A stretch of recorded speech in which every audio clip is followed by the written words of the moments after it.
I want to start with a story about a little girl who always played rugby whenever she could.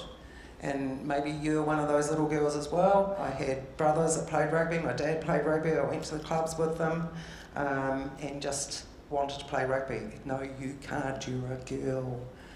So I'm 59 years old, I was born in 1963, so that would have been about the late 60s, me trying to play rugby with the boys, and it just kind of didn't happen.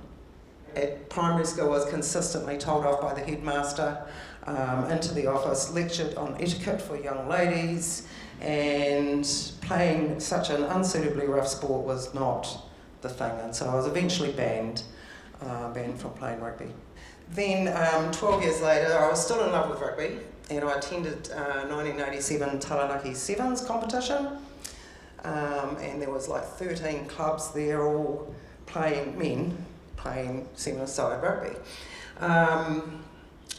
The organisers decided that they should have a ladies' exhibition match at lunchtime, you know, to entertain the crowd. So I put my hand up, palmed my kids off to their dad, and took part in my first female versus female rugby. Now, I've been playing with boys for years, but all of a sudden, I can play with my mates, you know, and they're female, and I'd already been playing, shit, I've got to be good at this, I think. And it turns out that I was. I got a runaway try. That solidified for me that this needs to happen. Women need to play rugby with women. This is awesome. I wrote a letter to the New Zealand Rugby Football Union. Alice has asked me for that letter. I said, I wrote a letter. In 1987, I didn't keep the letter, I sent it to the Rugby Union.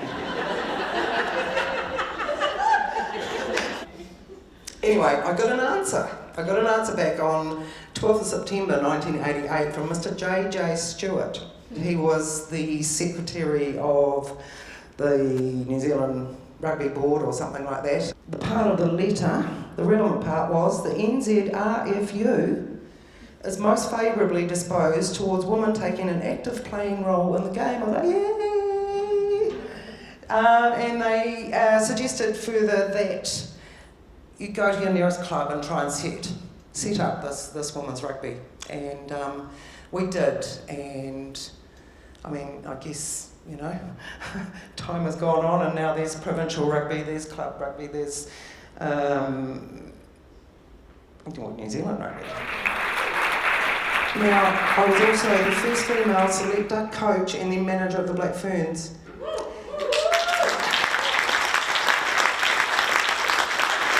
Now, the Black Ferns weren't called the Black Ferns, they were called the New Zealand Women's Rugby Team. And it was a heck of a mouthful, and in the 1998 World Cup, they started to take a bit of notice of the New Zealand Women's Rugby Team because we were smashing it, right? We were just doing so well, and I think it was the USA team started calling us the Gal Blacks. And they thought it was really funny because it's kind of like All Blacks but not. And we were like, oh, that's terrible. So I think Farah, myself and Daryl actually went out and just went, look, we need to go and find a name, and it came to Black Ferns, and it was all about the mamaku and the unfurling of the frond, and it was just a beautiful story. Good she talked about the letter though, so I'm glad you were all listening. I just need to underline, like, if she hadn't done that, that's what kicked off basically us being recognised and being able to organise formal things. Up until then, it had been lots of exhibition stuff, and that was the thing that kicked it over to lead to where we are now. If we hadn't had that moment, we wouldn't be standing here on the eve of a Rugby World Cup in New Zealand.